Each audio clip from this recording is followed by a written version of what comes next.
And here's the news test number 3. A recently appointed New Franklin City Councilman died Sunday afternoon. The Akron Beacon-Journal reports 58-year-old Richard Caterly died Sunday afternoon of an apparent heart attack. Caterly, who was appointed by City Council to fill the unexpired at-large seat vacated by Rep. Todd McKinney, this year was running to fill the unexpired term in November. The New Franklin mayor, Al Bullis, said Caterly was placing an election sign at a home around 5:30 p.m. Sunday. When he didn't drive away after several minutes, the residents found him slumped over his steering wheel. New Franklin police administered CPR and paramedics transported Caterly to Summa Barberton Hospital, where he was pronounced dead. Richard Caterly was a 5-term Manchester Board of Education member, most recently serving as president. The wife of Canton's mayor is facing 2 misdemeanor charges of resisting arrest and criminal trespassing, all stemming from a dispute over a dry cleaning coupon. The repository reports that Dee Healy, the wife of Mayor William J. Healy II, was charged last Thursday after police asked her to leave the property of Blair's Cleaners in the Fulton Drive Northwest area in Jackson Township. Dee Healy had disputed her dry cleaning bill with a store employee who had told her she could not honor an expired coupon. According to Jackson Township Police, Mrs. Healy refused to leave the premises and also refused to leave when officers arrived.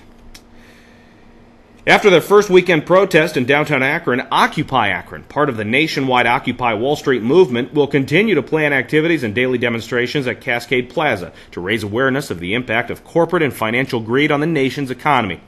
One of the Occupy Akron's organizers, University of Akron student Jennifer Calhoun, tells Akron News Now the group is planning future activities as the group continues to spread its message. And here, of course, is where we would insert the soundbite, so we're going to move on. Calhoun says besides daily demonstrations, Occupy Akron is planning a silent dance and other activities. She says the group now has a new website, occupyakron.org, which features a forum for anyone who wants to support the cause. Akron police have charged 5 suspects in a string of burglaries in Akron. Akron police have charged a mother and her 3 sons with receiving stolen property after hundreds of items taken and several home burglaries were found in their Blaine Street apartment. 37-year-old Roshonda Kroom and 21-year-old Nathan Clark were charged after police discovered the stolen items while interviewing them as part of the burglary investigation. Also arrested were 3 juveniles, 16-year-old Jalen Dukes, 17-year-old Damon Bowman, both of the Blaine Street address, and 17-year-old Robert Lewis of Mall Avenue. All were charged with receiving stolen property. Detectives are following up now on over a dozen daytime or early evening burglaries that were reported in the North Hill area.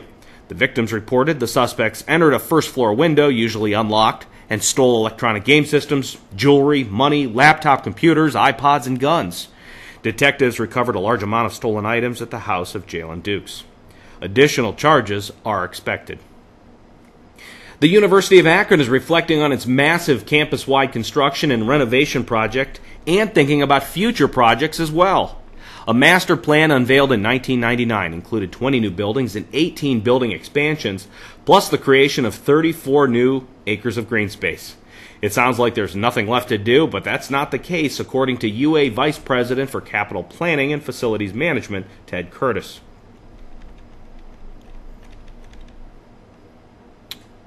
Insert the soundbite there.